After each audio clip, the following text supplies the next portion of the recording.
Hi, everybody, and welcome to El Camino People, the podcast.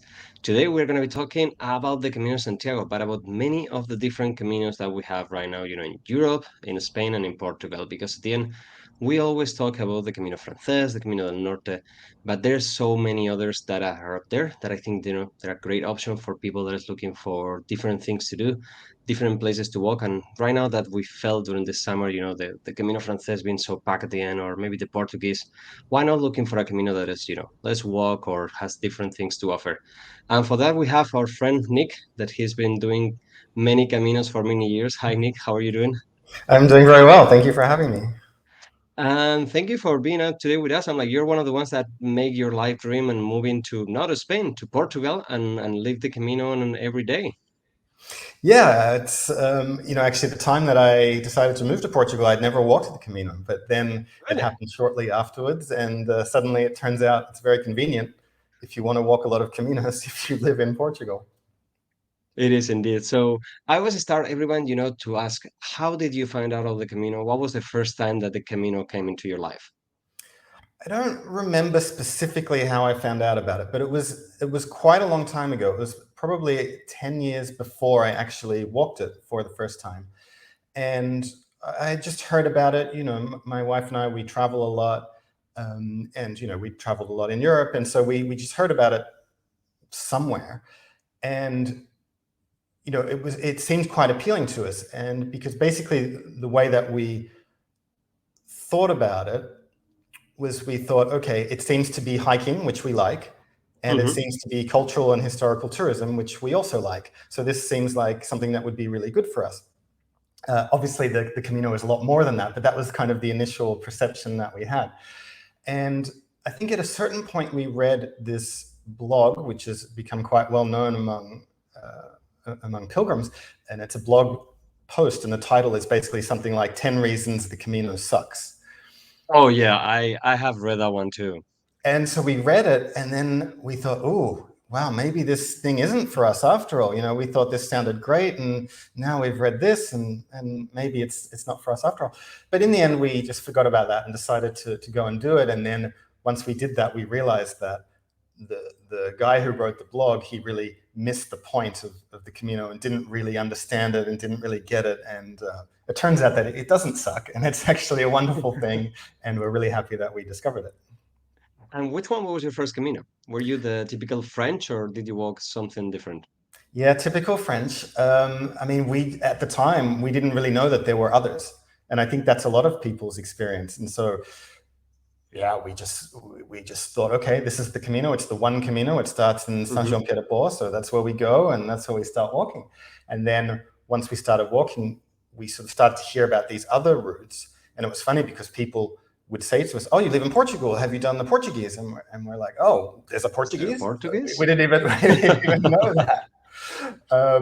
So yeah, very typical to begin with, but then soon it was one of these things where we suddenly discovered that there were other routes, and a lot of people who walk the Francés are then will come back and rewalk the Francés, sometimes many times. Hmm. But once we realized there were other routes, what we wanted to do was to discover different routes rather than to go and walk the same route again.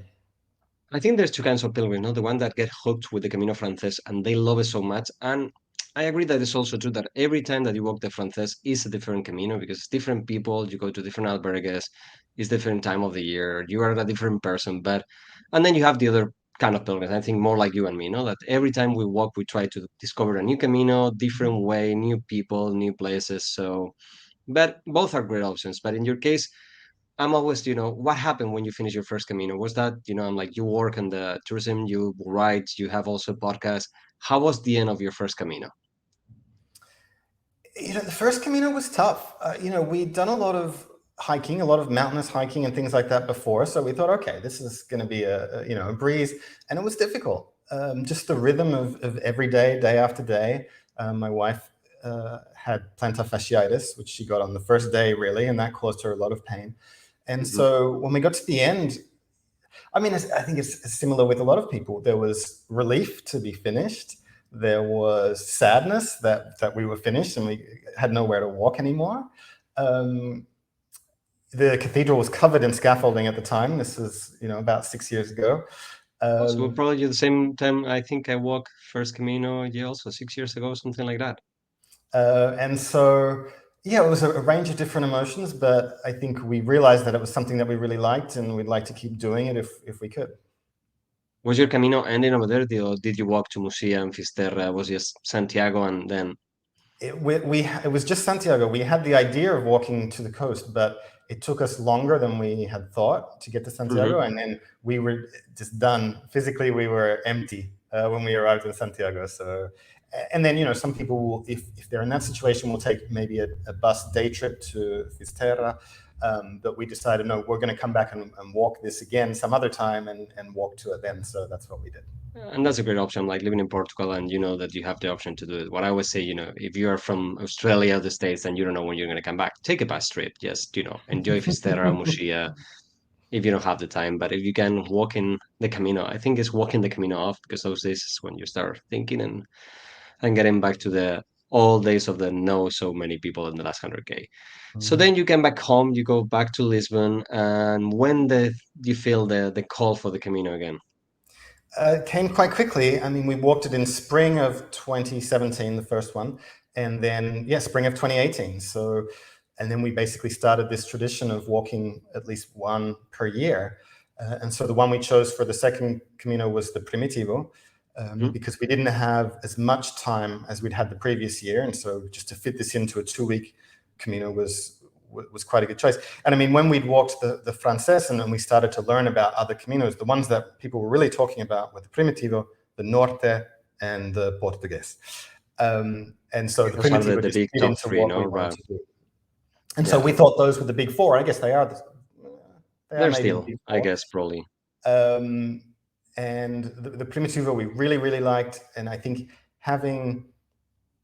I felt with the Primitivo, I mean, the thing that happened when we started the Francés was at the beginning we thought, okay, maybe if we walk off stage, that will be better because we'd had Hmm. experience with that with hiking. And we said, okay, we can avoid people by walking off Yeah. stage. And then we realized that a pilgrimage is different and it's sharing that experience with other people is a big part of it.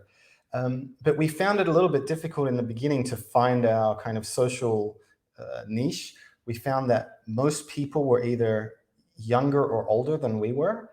And we were kind of in that late 30s age. And nobody else really seemed to be around that age. It was either people in their early 20s or mid 20s or retired people. And so we sort of didn't know where we fit into that. But then the next year when we walked the Primitivo, I just found that was a really great combination of the number of people and the type of people. And because there aren't that many albergues, you're all kind of Hmm. set into the same stages. And so that was really the first time we kind of developed a group where we would walk the same stages and check up on each other throughout the day or at the end of the day. And so I really liked the social aspect of the Primitivo. I mean that was in 2018. I think now people are saying maybe there's too many people on the Primitivo. I don't know. But we found that was a really good balance between the Hmm. crazy numbers of the Francés and the empty other caminos that people haven't even heard of. What about the hardest? A lot of people when they talk Primitivo, they start thinking hospitales. They are thinking, a lot of, real, more backpacking, more style, more trail style, no more so much, just a path. Is really that hard? Do you think it's really that hard, or can anyone really afford to do the Primitivo? If they measure themselves.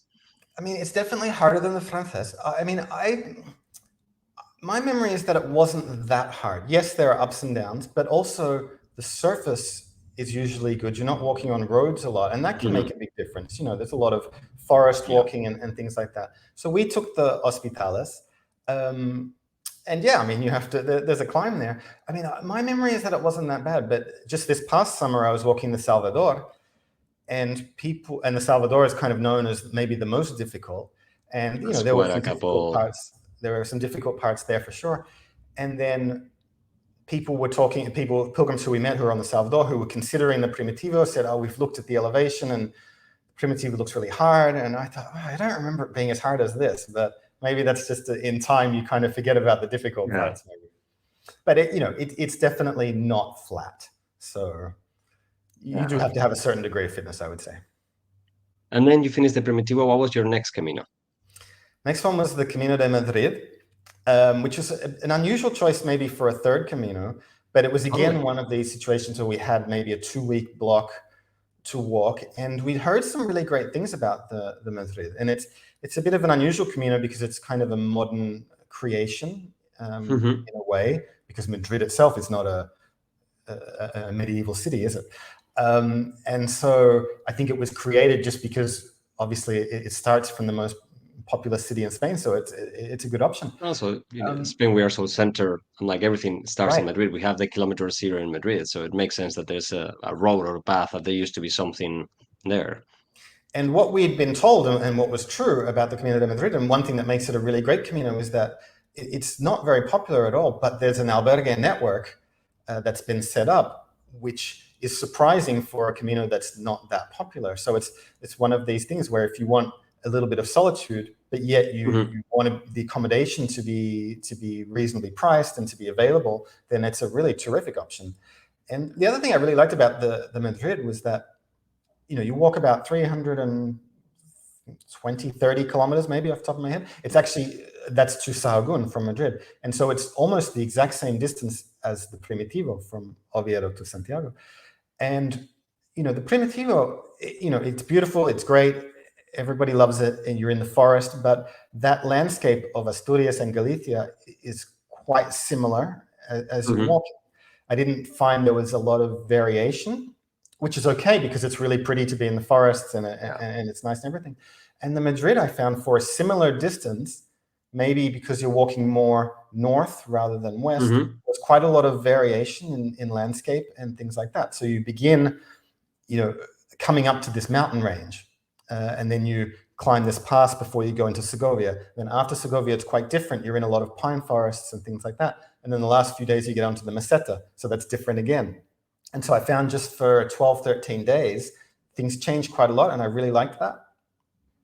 It's amazing. What I heard so far is like, as you were saying, it's one of those caminos that's kind of like the Via de la Plata. It's, you have to follow the stages. There's not many albergues. But I was talking with someone yesterday, and they told me that there's one of the albergues that is closed, so it breaks the stages right now. So he's kind of like stuck. So that's what I'm like. If anyone is thinking of doing the Camino Madrid, you need to make a call to every albergue to make sure that it's there. Because if you don't have that albergue, you're screwed. I'm like, that's what it is. And did you find any pilgrims at all when you were doing the Camino de Madrid? We did it in April of 2019, so we were a bit, before the season, and we saw 5 others maybe, and all of them except one we only saw once. And then there was actually one guy who we were doing more or less the same stages with, so we saw him quite a bit. And the albergues are really small. Some of them have just maybe 6 beds, 8 beds, things like that. But this was really the first Camino that we did, and most of the ones we've done since then have actually been like this. But the first one where there really weren't many pilgrims at all. And we had thought that the spirit of the Camino came from that interaction with other pilgrims. And then, so what do you do when you're on a Camino when there really aren't any other pilgrims? And we found that the interaction with local people took the place of that. And, when you're on something like the Francés, maybe the local people there are a little bit jaded. They see pilgrims in their thousands day after day after day. And on the Madrid, it's different. And there were just these little moments with people. People would stop you to wish you buen camino in the street, or, there are some people who are known. In one village, there's a woman at a pastry shop, and she gives you a free pastry if you're a pilgrim, and you have a nice little conversation with her. And just little moments like that were really nice on the Madrid. And so it gave us a different perspective on the spirit of the Camino and how you could enjoy it, even if you don't meet any other pilgrims. So I think, when you start doing Caminos, you're like, sometimes you look for the pilgrim community, but sometimes as you grow, I'm like, we look for smaller Caminos, less crowded. And I say, I walked the Camino from Lourdes to Pamplona, and I couldn't find one. Like, I think we saw one pilgrim. But the connection that you make with people over there, I'm like, I want to speak really good French. The way they try to connect to the locals, the experience is so different that at the end, it's just depends what you're looking for and which state of a pilgrim you are. If you're a first-time pilgrim, I think it's easier Francés, but once you start growing, these Caminos offer so much, and it is an incredible experience. Definitely. So you finished the Camino de Madrid. What was next year? So we are in 2020 now. So now we're in 2020, and so the pandemic hit. And I don't remember. I think we had plans for a spring Camino. Now I've forgotten, but then the pandemic hit and that changed everything. So in Portugal, we went into lockdown, and then sort of in the summer and in the late summer, we came out of that, and the restrictions started to get lifted, and we hadn't done anything, for months, so same as everybody else, and and we travel a lot, not just on the Camino, but elsewhere. And it was funny because people would say to me, "Oh, you travel a lot. You must be getting really frustrated with these lockdowns and everything." And I kind of thought, well, travel is a luxury, but we're glad nothing bad has happened to us health-wise, so far. But after being kind of cooped up at home for a few months, you're looking for something. And the funny thing was, once Portugal began to open up, we thought, let's try and find some hike or something we can do here in Portugal. And then we just said, well, why don't we just walk the Camino? Why not? And so we walked the Portuguese from Lisbon from our own house. And at the time, that was really the only Camino that we could do. Because we thought, okay, because everybody was so terrified about the virus at this time. This was in September now of 2020. And we thought, okay, if we walk from our own house, if something happens to us, we can get home quickly. If we're in a country where we have health insurance and this kind of stuff. So, we should be okay that way. And basically, yeah, if things go wrong, we're close to home and it shouldn't be too bad.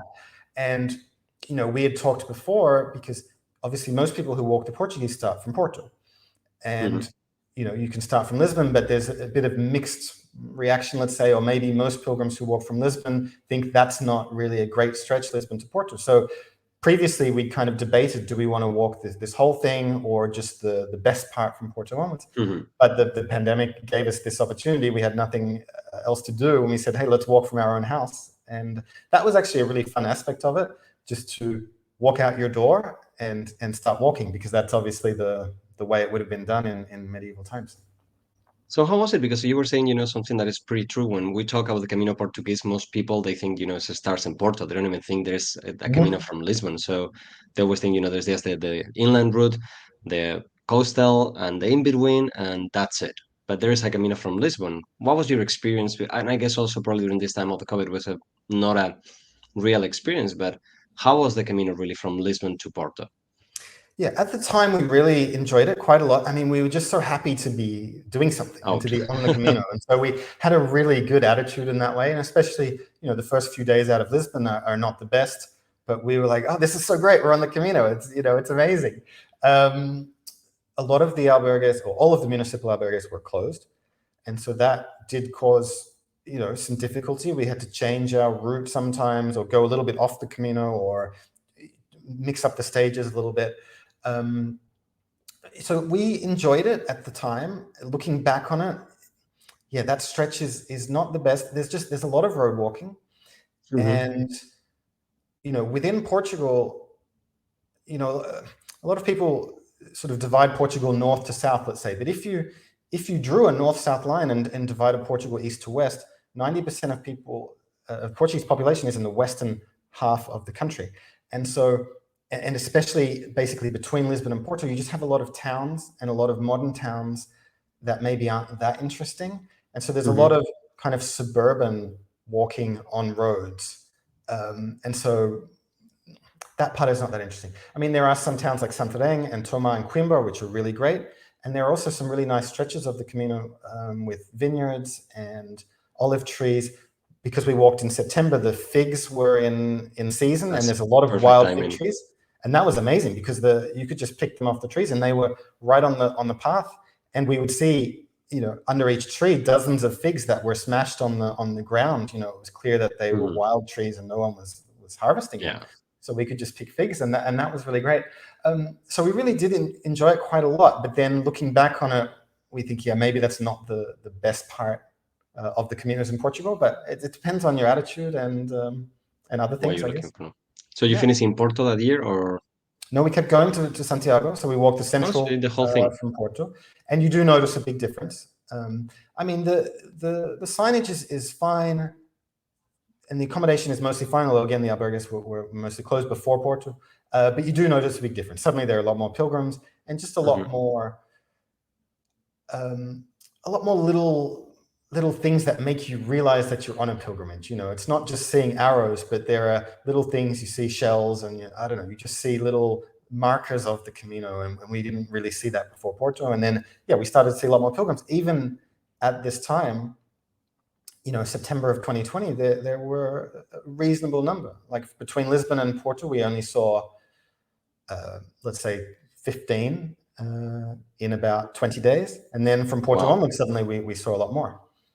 Did you do the inland or the coastal?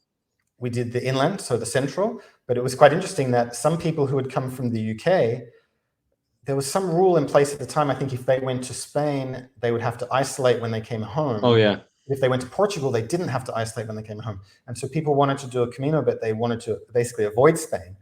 And what some people started doing was they would start from Porto and walk the coastal as far as they get, and then loop back around, going backwards on the central. And because you have the arrows, the blue arrows to Fatima, you can actually do that. And when we stayed at Casa da Fernanda, which is a kind of famous albergue on the central, most of the people were doing that and were walking backwards.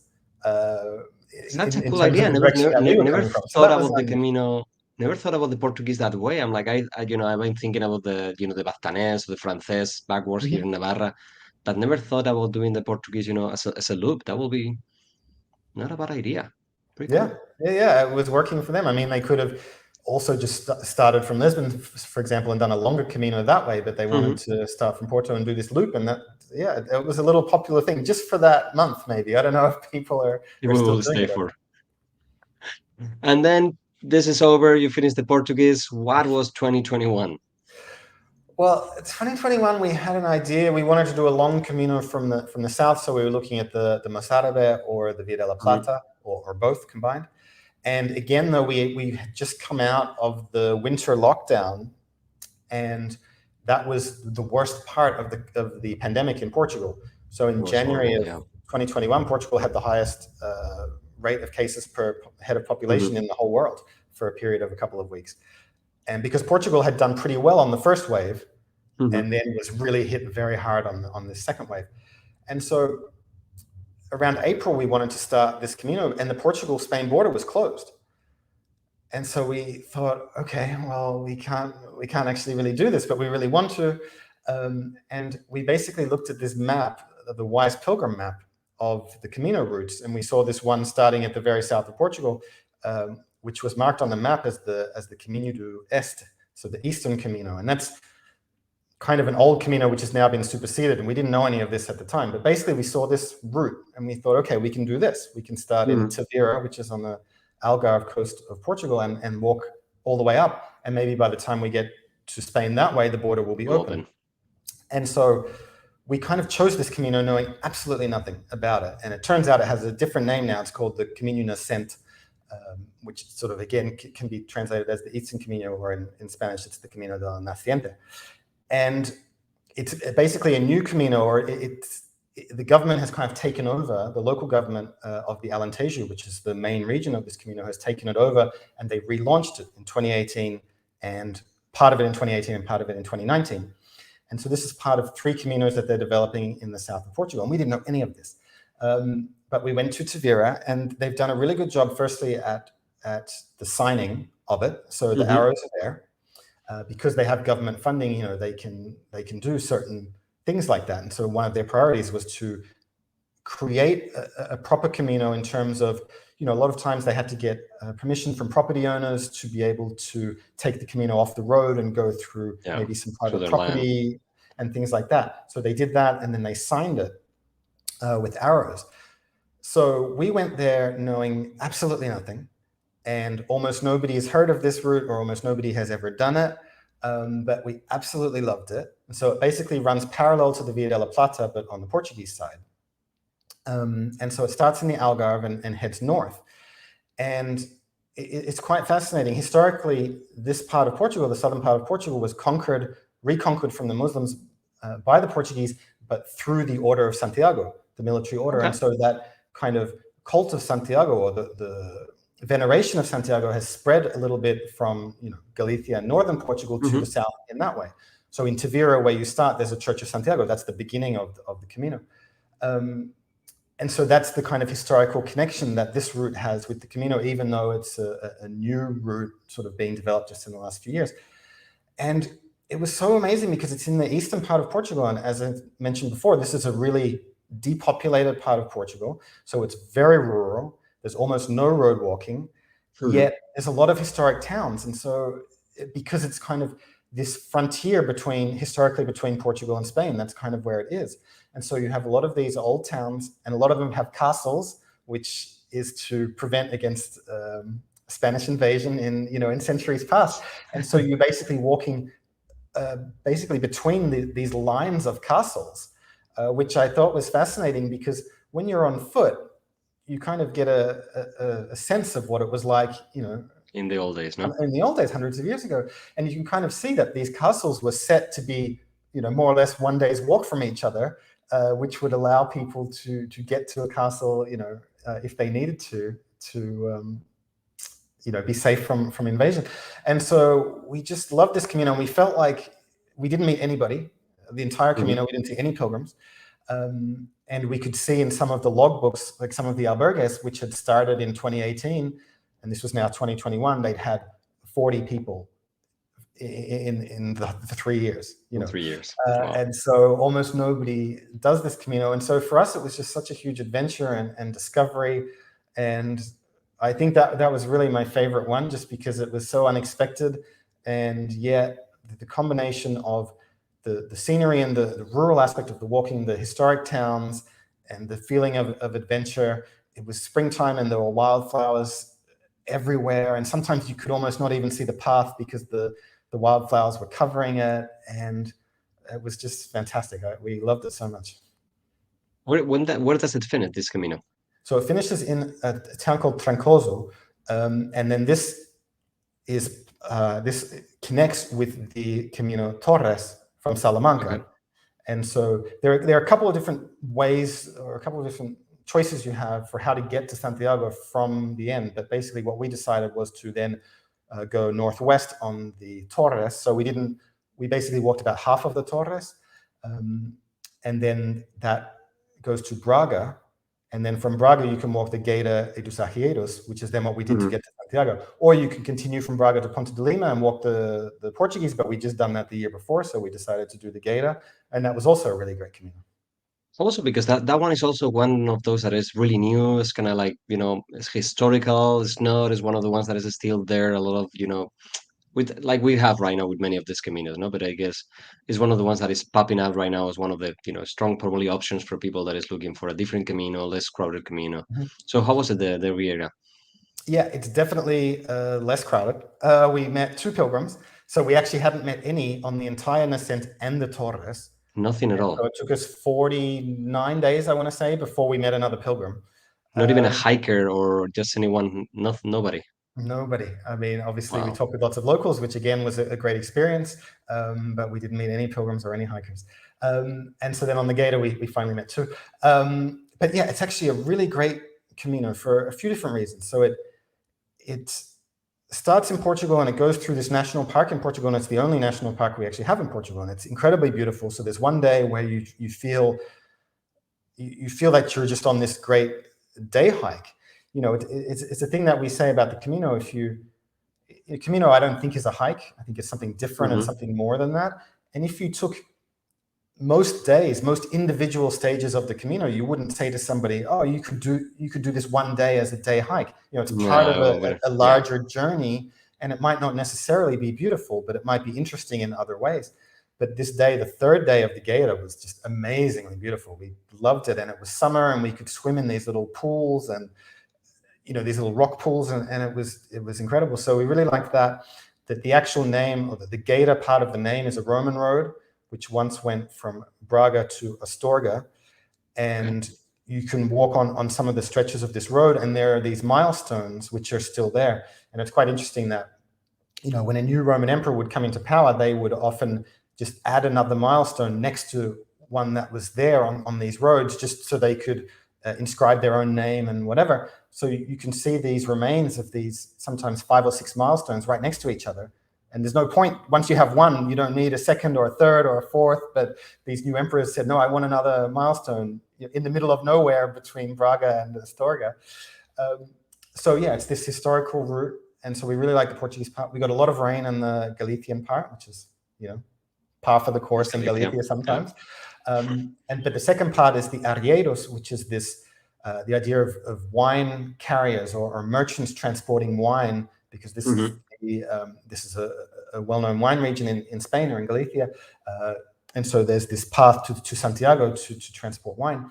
And the other thing about the Geira that we loved is it's very much a bottom-up project, and so there's a handful of people who have been really instrumental in signing this and in creating a guidebook and a website. And we met all of these people, and they're incredibly helpful. They're really super passionate about the route, and they gave us a lot of help. And so we had this welcome from them that we've never experienced on another Camino, and that was incredible. There's a village called Codaceda, which is kind of the hub, I guess, of the Geira, because a couple of these people live there or live near there, and they've got a bar which is called the Geira dos Arrieiros bar.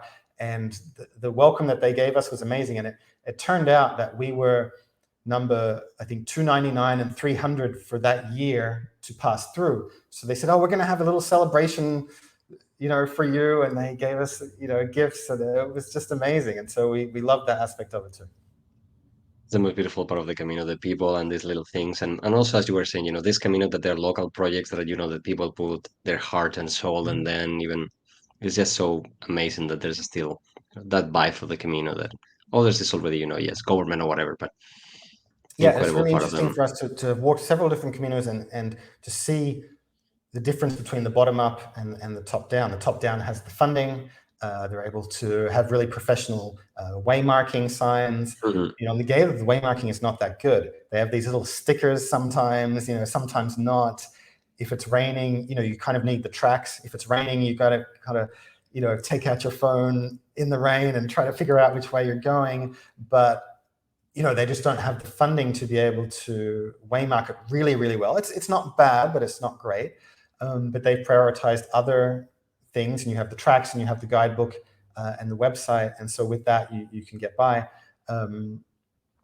And yeah, the welcome we received was really something else.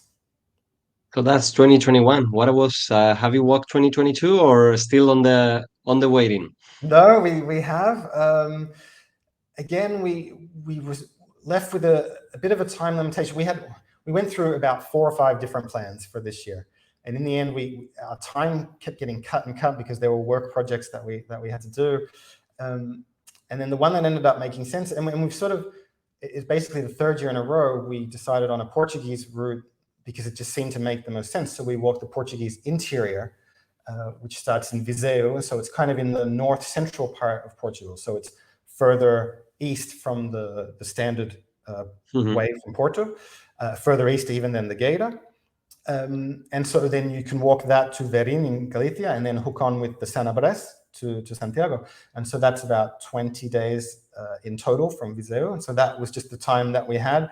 And again, we thought we might as well take advantage of being in Portugal to walk more of these Portuguese routes because we really enjoyed doing it. And we don't know how long we'll be here. So yeah, we should take advantage of it. And the Portuguese Interior is really nice. It's similar to the Madrid in that there aren't many pilgrims. We didn't meet any pilgrims in the 10 days until we arrived in Galicia. Yet there are quite a few albergues. And a lot of the villages in this area, the schools, which are no longer being used, have been converted into albergues. So it's a government project, but that's created this network of albergues. You can stay in one basically every night. And so it's a great option for people who want, again, that combination of solitude, but yet a good accommodation network. And so we found that was really a great part of it as well. So yeah, like the Madrid in that way. But it's in a part of Portugal that people don't really know that well. You cross the Douro River, and that part is amazing because the Douro Valley with all of the vineyards is incredible. And the Torres and the Portuguese Interior both cross the Douro at the same spot. So we were there last year on the Torres, and again this year on the Portuguese Interior. And the funny thing was, we crossed the river, the Douro River, and it was early in the morning, and we stopped at a bench to have some breakfast. And this is at a place called Peça de Régua, and it's quite a popular place for tourists. And there's some tourist buses will stop there, and people will get out and they see the river and they can see the vineyards and whatever. And so we were stopping there, and within 10 minutes, 3 different people came up to us. They saw our shells and they said, "Oh, you're doing the Camino?" And we said, "Yeah, we're doing the Camino." And they were just tourists. And all 3 of them knew about the Camino and had done it before, but they were all confused as to why we were where we were.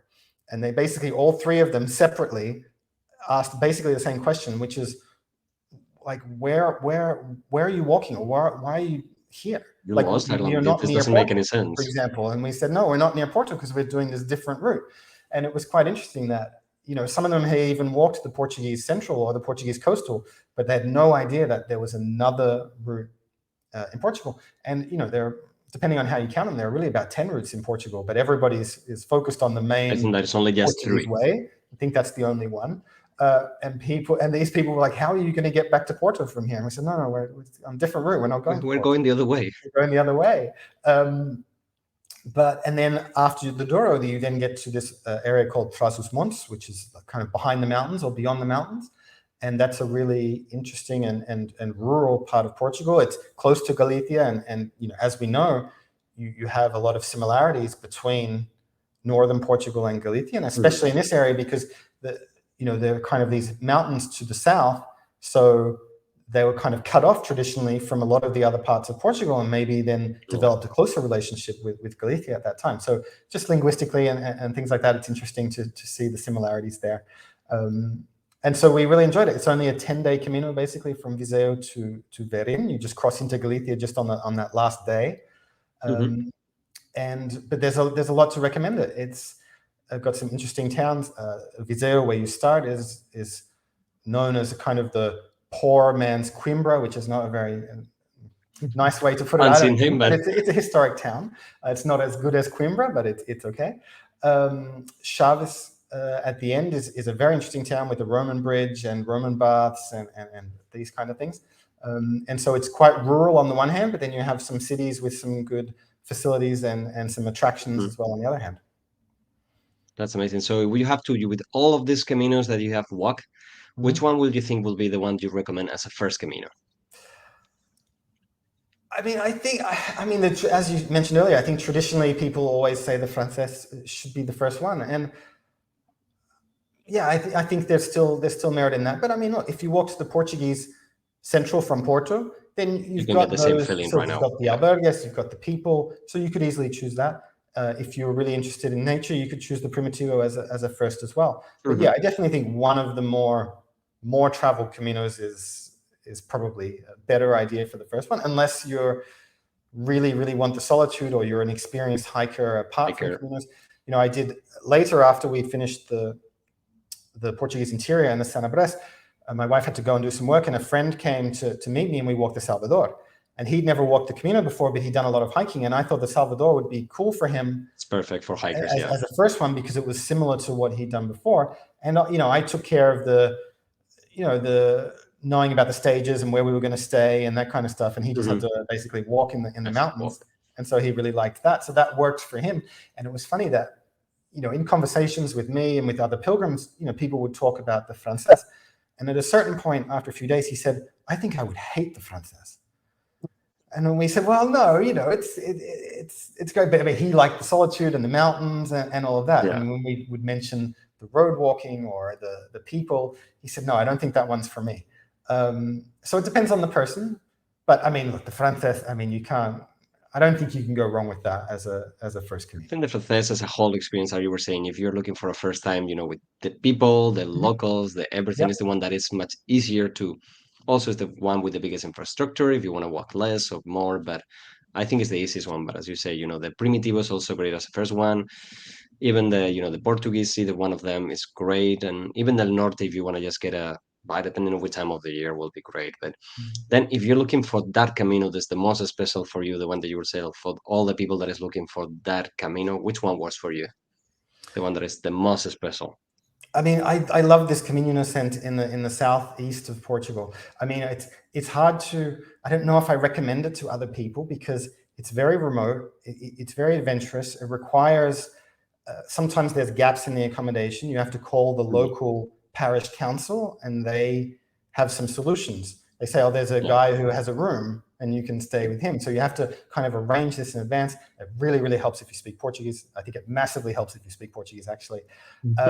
So we done this, and then somebody had followed us on social and decided they wanted to do it, the same thing. And then I think they ended up abandoning it after not too long. And I think they didn't really like it, but it just depended on the person or what you wanted at that time. What are you looking for now? I mean, I think the Madrid and the Portuguese Interior are really great for having that albergue infrastructure, yet with the low numbers of pilgrims. So if you're looking to still have a Camino that's economical and in solitude, then those are great choices. Because the other thing on the Camino Nascente was that there isn't really much pilgrim accommodation, and so you're staying in kind of hotels, and it can be kind of expensive because it's a long Camino.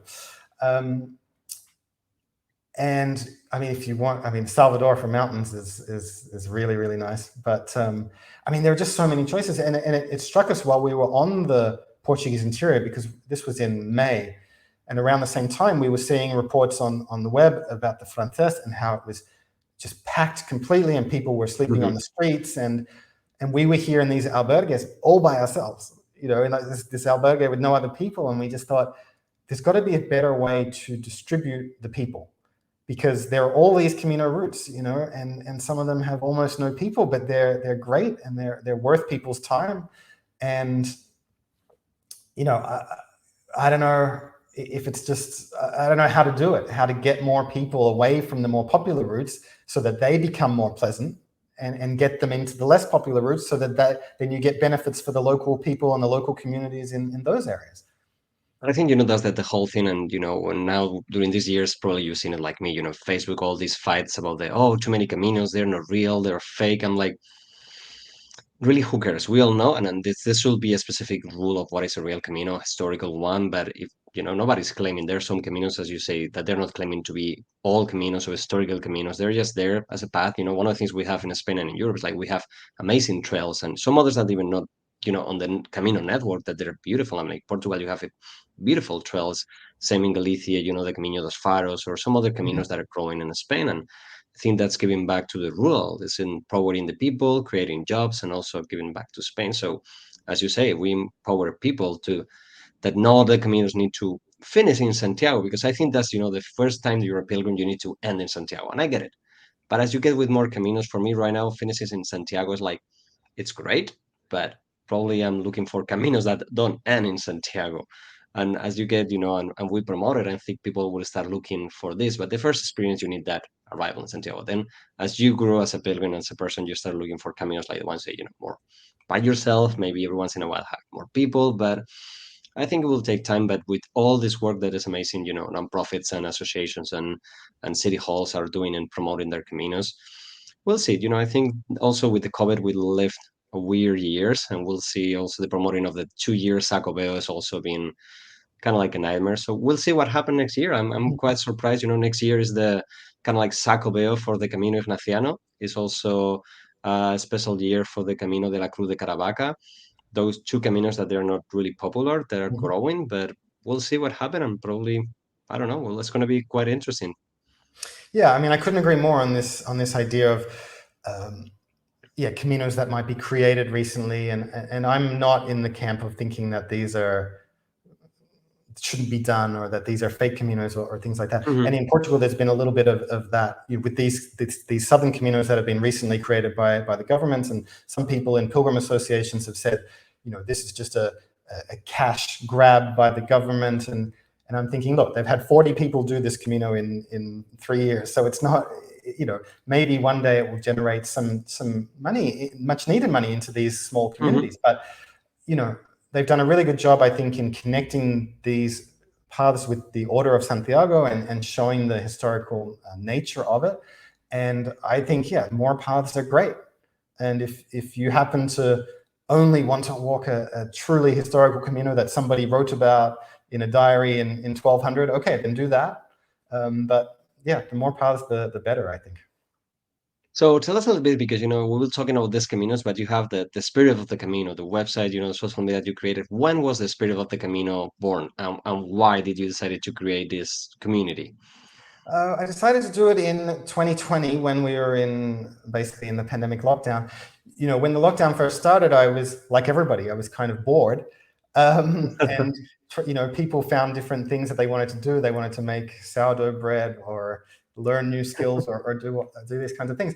And I'm a journalist by trade, so I was sort of starting to do some writing, or I was just going back through some of my old travel writing and trying to do some things with it. And then we walked the Portuguese Camino, and then I had this idea that I really wanted to focus my writing and photography and energy onto the Camino. And so when we came back from that, I started this web platform and we started our podcast.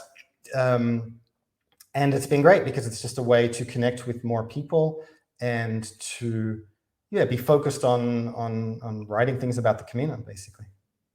It's amazing. That's one of the things that I think the pandemic has, positive. I've been meeting so many people, and one of the things that I will probably never meet you or some other ones that, but thanks to the pandemic, the Camino online community has grown incredibly. It was just crazy how everybody was, doing all these projects, podcasts, YouTube, meetings online, Facebook community. And I think it's incredible. Like the more people are like, the more we talk about the Camino, the different points of view, the more we will encourage and the more we will, help all these little Caminos and little people that is really there for, and they're making a living and also it's give back to the Camino in a way that is, I'm not making a profit, it's beautiful and out of love because, that's the problem when you and I know it. Once you walk the Camino, you're hooked. It's horrible. Well, luckily there are so many that we will never run out. But yeah, we're hooked for sure. But that's a great thing and a bad thing. But then you also start thinking about Caminos from other countries, Caminos from other places, and then like I don't know, I have a list of the Caminos that I want to do: the Kumano Koro Japan, Shikoku Trail. I'm like, there's so many others. It's just horrible because then you met a pilgrim and he's like, oh, I walked this one. It's amazing. Okay, to the list. Yeah, I mean, what you realize, though, is that it's actually a great way to discover a place. In addition to what you get from your pilgrimage, to walk from place to place, you go through villages and areas that you never would visit, or that if you're just visiting as a tourist, you wouldn't visit these places, and you meet people that you would never meet. I've done a couple of days on the Kumano Koro in Japan, and it's really fun. And so, yeah, I think beyond the pilgrimage aspect of it, it's I don't want to say it's a type of tourism, but it can be a way to discover a new place. And I mean, here, walking so many in Portugal and Spain, these are countries that we think we know pretty well, but you always find new things, you discover little differences between the regions, and you get a deeper understanding of the place that you're in. I think that's absolutely true. And so that's also true for pilgrimage. If you want to do it in Japan or in other countries, you get that same reward. I think it's the slow traveling, no? When you met, as you were saying, some people say that there's a tourism, but I think it's much more than that. When you travel and when you hike and when you go into a pilgrimage, it's more than hike, it's more than travel because it has a different aspect to it. Once you do it, why people go to the Camino instead of the year 11 or to the PCT or these hikes that they're amazing, but people keep going to the Camino. Why? I totally, believe that there's something different. And even people still say, I go to the Camino just for tourism or for sport. I'm like, by the time you finish, you will probably realize that it's something more. What? You are the only one that can say, but I think it's, something that people get to know and it is there. Yeah, I agree 100%. So what are you planning for next year? Well, firstly, before next year, Oh, I'm going to Italy later this week, actually. And I'm going to Italy on Tuesday. Wow, I'm going on Saturday. There you go. I'm going to Rome. Which Camino are you walking? Neighborhood. Well, first I've got some work that I'm doing there, which is sort of the main reason that I'm going. And then after that, I'm walking the Via di Francesco, which is the way of St. Francis of Assisi. And I think you're also doing this, which we were talking about off air. That's a small world. And it is a small world. And I found out just a couple of days ago that a sort of Camino friend of mine who we actually had as a guest on our podcast once is also walking He's walking right now. I know. I saw that. I saw that on Facebook that he is doing a tour over there. So suddenly, this is quite interesting because everybody knows about the Via Francigena in Italy, but suddenly the Via di Francesco is maybe some people are finding out about this. And so for me, it was a great choice because I have the time. My wife has some work that she has to do, so I'm going by myself. But the Via Francigena we haven't walked, but we'd like to walk it or part of it, some other time. So I thought I looked for a different pilgrimage that I can do in Italy. And again, it's a country that I know well. I speak the language reasonably well, but I've never walked there. And so it's going to be a whole different experience of discovering the country and discovering different regions of the country. So yeah, I'm really looking forward to it. Same for me. So which way are you going to be doing the Via de Francesco? From north to south. From From Laverna to Assisi, and then from Assisi to Rome. So I'm doing from Rome to Assisi. Okay. So yeah, I mean, you have the northern route and then the southern route, and then they both, Assisi is kind of in the middle. Fortunately, I have the time to do both of them. And I think if you're doing both of them, you sort of almost have to go north to south, because then you get to finish in Rome. It gets, yeah. But whereas if you're just doing that southern part, you could go either north to south or south to north. Yeah, for me, I have a meeting in Assisi, so the whole idea is to arrive from Rome to Assisi walking. So it was the perfect timing, as you were saying. The Via Francigena, I would like to spend more days and do it. So I was thinking also in doing the Via Lauretana that goes from Assisi to Loreto, but also that one was a little shorter. So the whole concept of going from Rome to Assisi, I think, is great. And I think in Italy happens the same as in Spain. Everybody thinks that it's only the Via Francigena. I'm like, no. Yeah, San Francesco walks so many caminos over there. There's a huge network that is super well developed. At least they are developing now. Probably a lot of places, as you realize, you have to go to bed and breakfast. There's no albergues, but the price is quite affordable. You don't have to go to expensive hotels, and I think it's one of those caminos that is going to keep growing as the Camino. A lot of people, they try to go away from the Camino de Santiago to avoid people, but beautiful option for people looking and discover Italy.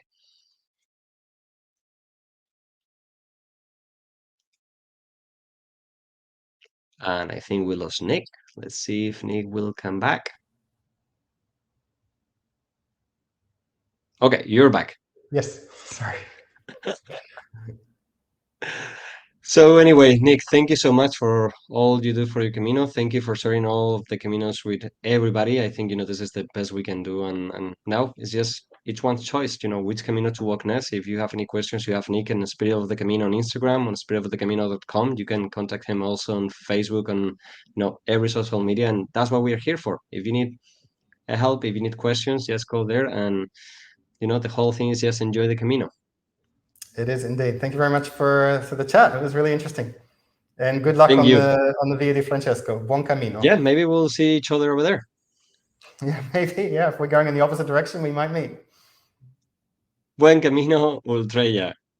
Buen camino. Thank you.